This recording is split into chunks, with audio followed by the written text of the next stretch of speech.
A retatrutida não foi aprovada, mas tem muita gente vendendo, muito influenciador, trazendo resultados de antes e depois, mas isso, por si só, já deveria acender um alerta em você. Se o dono da patente, quem formulou o medicamento, quem está estudando o fármaco, ainda não tem autorização para distribuir, como que alguém teria acesso legal à matéria-prima? A resposta é simples, gente. Não tem. O que circula por aí é, na melhor das hipóteses, uma incerteza química e, na pior, uma fraude perigosa. Você pode estar comprando algo falso, algo que não só não tem segurança para se utilizar, mas também é incerto em relação àquilo que contém dentro do composto. Mas vale entender o motivo de tanto alvoroço nesse fármaco e onde termina o dado científico e começa a ilusão coletiva. E o mais curioso, mesmo antes de existir oficialmente a retatrutida, ela já movimenta o mercado como se fosse o santo grau do emagrecimento, em alguns locais até sendo comercializadas em maior volume que o Mounjaro, inclusive. E vamos entender o que está por trás em relação à parte científica. Bom, a retatrutida é um peptídeo desenvolvido pela Eli Lilly farmacêutica, a mesma empresa por trás da tirzepatida. E diferente dos agonistas do receptor de GLP-1, que já conhecemos, como a semaglutida, como a tirzepatida, que nesse último caso também é agonista GIP, a retatrutida atua em 3 frentes metabólicas ao mesmo tempo: GIP, GLP-1 e glucagon. Essa tríade tenta trazer um equilíbrio muito delicado. O GLP-1 reduz o apetite e melhora o controle glicêmico. O GIP potencializa esse efeito, tanto no metabolismo energético como na regulação do apetite. Já o glucagon, em doses controladas, com um agonismo certo, ele aumenta o gasto energético, tem sinergia com os outros hormônios, sem gerar aquele catabolismo que faria você perder massa magra, como os termogênicos antigos faziam, e sem trazer risco cardiovascular também. Em resumo, ele tenta manter o corpo em déficit energético por 2 caminhos: comendo menos e gastando mais, mas de um jeito mais fisiológico do que os medicamentos anteriores. Bom, o principal estudo de fase 2 reuniu 338 participantes acompanhados por quase um ano, e os resultados chamaram bastante atenção. Houve uma redução média de até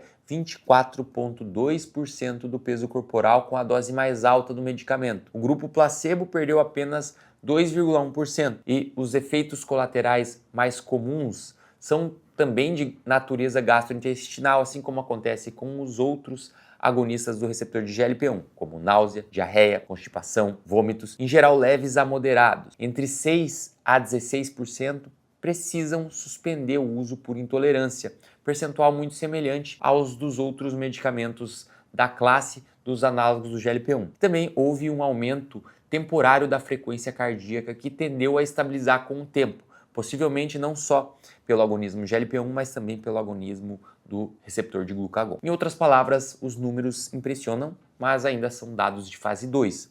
Isso significa que tem um potencial promissor, mas sem validação definitiva. A fase 3, os estudos finais aí para ter a aprovação do medicamento, ainda está em andamento, e só depois teremos as respostas concretas sobre segurança e eficácia no longo prazo. E qual que é o risco do mercado paralelo? A gente sabe que hoje não existe retatrutida oficial no varejo. Sem aprovação, não há distribuição legítima, e sem isso, nenhuma farmácia magistral tem acesso legal à matéria-prima. Ou seja, o que aparece no mercado paralelo não é o medicamento original. Quando e se for aprovada, provavelmente no final de 2026, você vai ver a bula do medicamento, o registro regulatório, lote rastreável, controle de qualidade, titulação de dose e farmacovigilância. Até lá, o que existe aqui no mercado é uma loteria bioquímica, e o preço do bilhete pode ser a tua saúde. E o que eu faço até lá, doutor? É compreensível querer antecipar o futuro, especialmente quando o discurso é milagroso. Mas a ciência tem um tempo próprio, e pular a etapa cedo ou tarde cobra caro. Enquanto a retatrutida não chega, a gente usa o que já temos. Existem vários medicamentos aprovados com resultados consistentes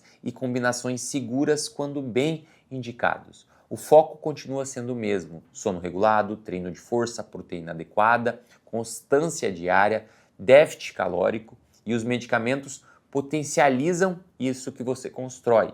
Eles não substituem o que você ignora. E com as ferramentas que nós temos hoje, o resultado tem sido incrível. E agora eu trago um resumo direto aqui para vocês. A retatrutida é sim muito promissora, mas por enquanto é só isso. Apressar o processo é trocar a curiosidade científica por imprudência pessoal. Quando o medicamento for aprovado, eu trago aqui no canal a análise completa com dados, protocolos e o contexto real do uso do medicamento. Até lá, continue aprendendo. Conhecimento liberta.